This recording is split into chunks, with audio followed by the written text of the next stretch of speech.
Tremendous cute, tremendous cute, tremendous cute. Who's your favorite pitmaster's favorite pitmaster? Way!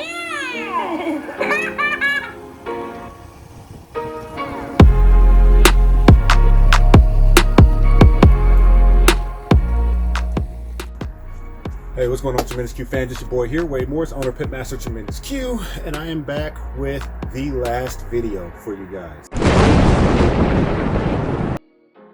Okay, I'm playing.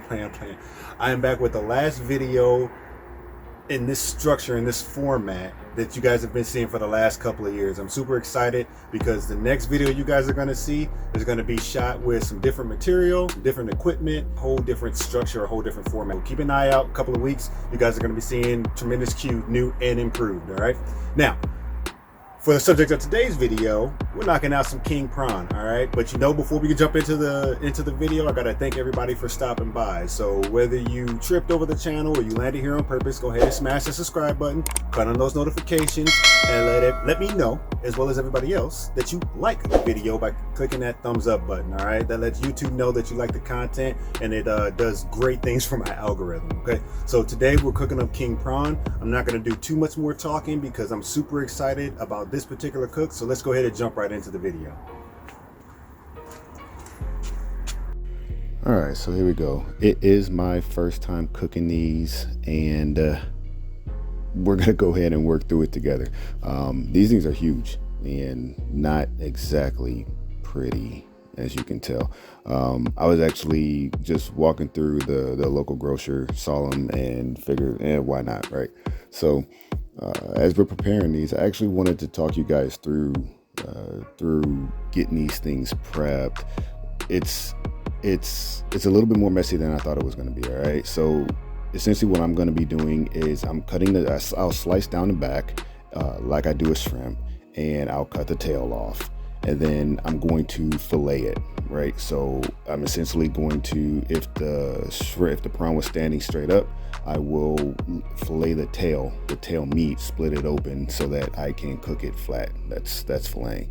And just like with the shrimp, we're also going to devein it. All right, so kind of with the exception of filleting, up until this part, it's very similar to how you would prepare shrimp. In shrimp, you don't have to remove the tail, but you definitely want to take that vein out of there. It's just not going to taste good.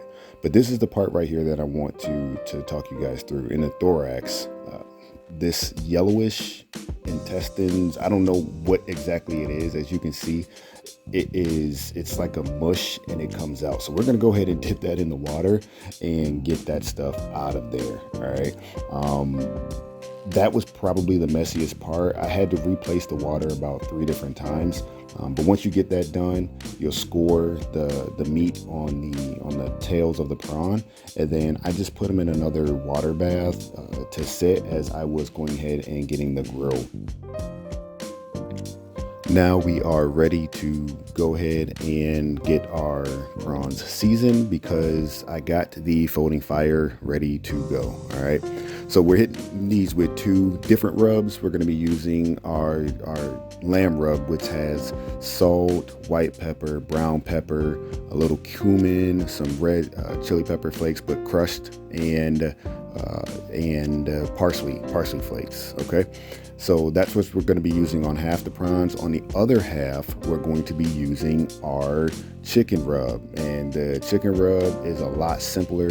You're going to have salt, pepper, red pepper chili flakes, and what am I missing? A little brown sugar. Okay, here's a close-up of the prawns, fully prepped and fully cleaned and fully seasoned. All right, so let's go ahead and get these on the folding fire, and you'll notice that I'm cooking over an open flame, and the reason for that is with shrimp, the same thing with prawns, you're going to want to cook them. I personally like to cook them hot and cook them fast. All right, and it helps to prevent the meat from getting mushy. Okay, so I'm going to be showing you guys, walking you through on the video as we're getting these things cooked. Because I have them filleted, we're going to put a meat side down first, so that we can get those score marks, those nice char marks on the meat. And then to make sure that we cook them all the way through, we're gonna go ahead and flip them, right?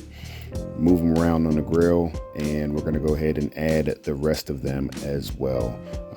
The total cook time on these probably lasted about 20-ish minutes. Obviously, you're not going to see all that on the video, but the reason that it took so long is this folding fire, because there's no cover on this grill, a lot of the heat escapes. I know we got an open flame directly underneath these prawns, but because it is not enclosed below, it's not enclosed above, a lot of the heat escapes. So yes, it does go straight up. Yes, it does hit the prawns, but when if you're cooking on an open grill like this, just remember, if you don't have anything blocking the wind, you're going to end up losing a lot of your heat. All right, so here's a close-up of how the cook is going. So just like with shrimps, the meat on these prawns actually is going to constrict. It's going to curl up, and to help prevent that, that's why we scored our prawns when we were prepping them inside the house. All right, so you can see some of them, I think 1 or 2 of them I definitely forgot to score, and they definitely curled up on the score. All right, so let's go ahead and get these off the folding fire. Here's the close-up of the finished product. I actually thought that these looked pretty good. All right, we got some nice grill marks. Let's go ahead and get them inside and see how they taste though. All right, yep, I definitely liked how these turned out. For pretty I'd say that they were pretty good. The one piece that I want to advise is going back to that Pitmaster pro tip that I gave you guys earlier in the video. Make sure you go ahead and cook these hot, and you cook them fast, all right? Because if you don't, you're going to end up with a little bit of mushy meat, and it's just not a good mouthfeel. So with that, we really enjoyed it. Thank you guys for watching, and we'll see you on the next video. Peace.